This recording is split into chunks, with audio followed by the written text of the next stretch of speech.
Assalamualaikum warahmatullahi wabarakatuh. Insyaallah pada kesempatan kali ini kita akan belajar tajwid pada surah Al-Baqarah ayat ke-68. Semoga dapat membantu sahabat sekalian. Kita mulai. A'udzubillahi minasyaitonirrajim. Qalu ud'u lana rabbaka yubayyin lana ma hi. Pada lafal qalu ud'u lana, pada lafal qalu di sini ada hukum tajwid berupa bacaan mad tabi'i, yaitu pada lafal qa yang dimana huruf qa ini harus kita tebalkan qa karena dia punya sifat huruf isti'la. Kemudian pada lafal qalu ud'u lana, pada lafal ini alif kedua-duanya dianggap tidak ada sehingga langsung kepada huruf sukun. Maka apabila kita mendapati sukun dan sukun huruf itu ada sukun, waw sukun ini sampai sukun, maka yang kita anggap adalah sukun akhirnya saja. Awalnya misalkan qalu itu panjang, tapi karena bertemu dengan huruf sukun, maka huruf yang panjang tadi menjadi pendek dan kita matikan langsung kepada huruf yang dia berharokat sukun. Maka qalu ud'u lana. Kemudian pada lafal dal sukun, di sini ada bacaan kita namakan dengan qalqalah. Dalam pelafalannya kita harus memantulkan dalnya. Qalud. Dalam membaca qalqalah ada beberapa kesalahan yang terjadi, teman-teman. Yang pertama yaitu tidak memantulkan huruf dalnya. Contoh qalud ulana. Ini kesalahan yang pertama. Kesalahan yang kedua di dalam membaca qalqalah menambahkan hamzah, yaitu qalud. Ada bunyi hamzah pada lafaz d-nya. Padahal dia tidak boleh menambahkan hamzah ketika kita melafalkan qalqalah. Jadi bagaimana cara membaca qalqalah itu? Ya, dia memantulkan tanpa ada huruf hamzahnya. Maka qalud ulana, bukan qalud, tapi qalu ud'u lana. Kemudian pada lafal na kembali ada bacaan mad tabi'i, na harus kita panjangkan dua harakat. Rabbaka, ra-nya tebalkan, rabbaka yubayyin lana ma hi. Pada lafal yubayyin la, di sini ada hukum tajwid berupa nun sukun yang ditandai dengan warna abu-abu dan bertemu dengan huruf lam setelahnya. Maka apabila ada nun sukun bertemu dengan lam setelahnya, maka ini kita namakan dengan bacaan idgham bila gunnah. Maka cara membacanya, nunnya dimasukkan ke huruf lam, dan itulah yang kita namakan dengan idgham.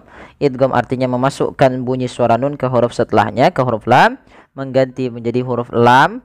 Kemudian dia tidak boleh ditahan, maka dinamakan dengan bila gunnah atau idgham idgham bila guna. Dan idgham bila guna ini idgham yang kamil, yang sempurna. Jadi idghamnya secara utuh langsung dihilangkan. Maka yubayyin lana, langsung yubayyin lana ma hi. Pada lafal na ma hi, ketiga-tiganya kita hukumnya dengan bacaan mad tabi'i, dan ketika kita bacanya harus sama. Kita coba ulangi. Qalu ud'u lana rabbaka yubayyin lana ma hi. Qala innahu yaqulu innaha baqaratun la faridun wala bikr awanun baina dzalik. Pada lafal qalu di sini qala innahu sama sebagaimana qalu, yaitu ketika melafalkan qaf kita panjangkan huruf qafnya dua harakat karena dia ada bacaan mad tabi'i, adanya fathah bertemu dengan alif. Kemudian pada lafal innahu yaqulu, pada lafal inna apabila ada huruf nun berharakat tasydid, ini kita baca dengan bacaan gunnah dengan cara menahan suara bunyi nunnya dan dimasukkan ke rongga hidung sepanjang dua harakat. Maka kesalahan yang terjadi tidak menahan suara nunnya, atau misalkan langsung saja qala innahu yaqulu innaha. Ya, itu kurang tepat. Yang tepat adalah kita tahan dulu. Kita tahan suara gunnahnya. Kemudian lafal hu ada mad silah, yaitu terjadi akibat atau terjadi dengan sebab adanya huruf ha dhamir. Biasanya kalau dia berharokat dhammah, ha dhamir diiringi dengan waw kecil sebelahnya seperti ini yang diwarna keemasan ini. Menandakan dia dipanjangkan 2 harokat, dan itu menandakan huruf waw gitu ya. Tapi pada dasarnya tidak, tapi dia menandakan panjangnya 2 harokat. Kemudian berlafal yaqulu innaha. Ku sama, hati-hati jangan dibaca yakulu. Jangan kita ganti dengan kaf. Jangan yaquluin tapi yaqu. Oh, yaqulu innaha. Kemudian lagi kita dapati pada lafal nun berharokat tasydid ada bacaan gunnah, yaitu pada lafal nun yang ditasydidkan. Cara bacanya sama sebagai lafal innahu. Dan di sini ha ada mad tabi'i, yaitu fathah bertemu alif. Kemudian lafal baqaratul la faridhu wa la bikr. Kemudian pada lafal baqaratul la ada tun ketemu dengan lam. Kita baca dengan bacaan idgham bila gunnah, yaitu dengan cara memasukkan tunnya kepada lam dan diganti bunyi suara nunnya menjadi suara lam. Baqaratul la, tapi tidak ditahan. Maka innaha baqaratul la faridhu wa la bikr. Maka pada lafal la ada mad tabi'i, yaitu ditandai dengan fathah yang bertemu dengan alif setelahnya, panjangnya 2 harokat. Kemudian pada lafal fa mad tabi'i kembali fa dan la, fa panjangnya sama. La faridhu wa la bikrun awanum baina dzalik. Kemudian lafal faridun ada dhammatain. Biasanya tandanya seperti ini. Kalau biasanya tanda seperti ini bukan dibalik gini, ini menandakan dia idgham biasanya. Dan biasanya kalau yang begini nanti dia untuk izhar. Kita akan sampai nanti. Kita lihat di sini faridhu wala, bukan lagi faridun wala, tapi tanwinnya masuk ke waw, dan ini kita baca dengan bacaan idgham bi gunnah. Nah, ini sedikit berbeda dengan idgham bila gunnah. Kalau bila gunnah hanya idghamnya saja tidak ditahan, sedangkan bi gunnah disertai dengan gunnah dan penahanan. Maka faridhu wala bikr. Ketika pertama langkahnya kan memasukkan tanwinnya ke waw, maka diganti faridhu wa. Kemudian yang kedua ditahan suara bunyi wawnya faridhu. Maka la faridhu wa la bikrun awanum baina. Maka pada lafal wala ada mad tabi'i, fathah bertemu alif, bikrun. Ya, hati-hati dalam melafalkan huruf kaf, tidak langsung bikrun. Bik, jangan sampai memantulkan huruf kaf karena kaf tidak punya sifat qalqalah, tapi wala bikrun awanum. Pada lafal run ada bacaan izhar di sini yang terlewat, yaitu izhar halqi. Ditandai dengan adanya tanwin. Nah, bentuknya seperti ini bertemu dengan huruf ain. Maka dia kita namakan dengan izhar syafa. Maaf, izhar halqi. Jelas suara tanwinnya. Maka runnya jelas. Wala bikrun awanum baina dzalik. Kemudian pada lafal awa mad tabi'i lagi adanya fathah bertemu dengan alif, maka kita panjangkan teman-teman.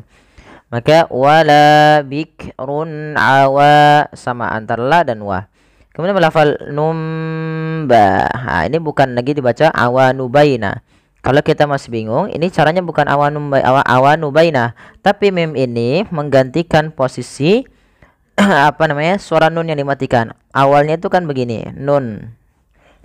Karena bertemu dengan huruf ba setelahnya, maka nun yang tanwin ini dia biasa dirosemkan bentuknya begini, nu dan mim kecil. Nah, sehingga awalnya kan nun diganti dengan mim karena dia bacaan iklab, yaitu nunnya bertemu dengan huruf ba. Awalnya awanun menjadi awanum, maka di sini mim itu dianggap mati saja sehingga bunyi awanum. Langkah selanjutnya adalah ketika iklab itu ditahan suara iklabnya, maka awanum baina dzalik, awanum ba. Tahan. Awanum baina dzalik. Kemudian pada lafal dzalika ada bacaan mad badal, yaitu mad yang terjadi apabila ada fathah bertemu dengan alif. Mad badal. Allahu Akbar. Ini salah, bukan mad badal, tapi mad tabi'i. Ya Allah. Ini salah dalam pengeditan teman-teman, mohon maaf ya. Ini ada salah dalam pengeditannya. Bukan mad badal tapi mad tabi'i. Awanum baina dzalik. Kemudian pada lafal kaf mati harus ada ak. Caranya yang pertama kafnya ditahan suaranya, baru diartikan nafasnya. Awanum baina dzalik. Kita coba ulang dari kata qala. Qala innahu yaqulu innaha baqaratun la faridun wa la bikrun awanum baina dzalik. Kemudian faf'alu ma tu'marun. Padahal faf'alu, hati-hati dalam lafal fa, jangan sampai memantul, jangan faf'alu. Ya, tapi dia matikan dengan f, faf, bukan faf'alu juga dengan p. Tapi alirkan nafasnya ketika melafalkan fa. Faf'a, faf'alu. Lu mad tabi'i, 2 harakat panjang lu-nya. Ma panjang lu dan ma sama karena dia ada bacaan mad tabi'i. Tu'marun. Hamzah, usahakan untuk huruf hamzah jangan diseret, jangan marun. Tapi ya marun, sempurnakan hamzahnya. Faf'alu ma marun. Kemudian pada lafal run, orangnya dibaca dengan ra tafkhim tebal, kemudian dipanjangkan dengan boleh 2 harokat, boleh 4 harokat, dan boleh pula 6 harokat karena dia ada bacaan mad arid disukun. Maka faf'alu ma tu'marun. Ya, shadaqallahul azim. Ya, semoga bermanfaat bagi teman-teman. Mohon bantuannya untuk like, share, dan subscribe. Terima kasih. Jazakumullahu khairan.